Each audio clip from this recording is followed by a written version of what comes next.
You know, by design, many of you have made him a subject of our political discussions, but you realize that he is as irrelevant as it gets.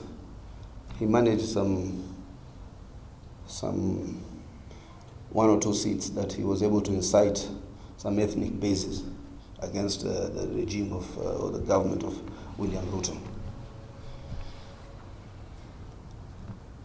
What I want to tell this gentleman is that as a young Kenyan who is now not very young anymore, who probably has had a more illustrious struggle in this country's democratic transformation than he ever will. As Kindiki reminded him, Kindiki was a lecturer when he was stealing maize and relief food. I was also fighting the Moi regime, serving as a commissioner when I was serving as a district commissioner or district officer. And by default or design, somehow his brother's death ushered him into member of parliament, and then by accident, as vice president, a mistake that UD has already corrected early in the day. His constant incitement for violence or creating a theater to incite violence must stop. Yes. Hii nchi si yako peke yako.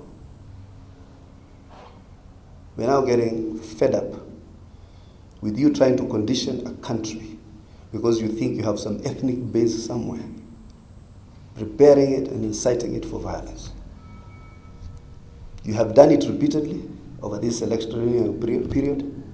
Every time you have an issue, you threaten of consequences of 2027 based on past experiences.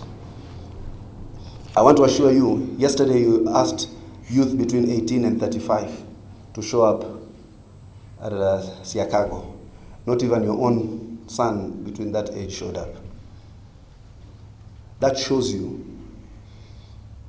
that your fallacy has now become something of public notoriety, which people have taken cognizance of. But I want to tell you, we were in the opposition with you. We lost gruesome elections in Kabuchai, in London, here in Naivasha.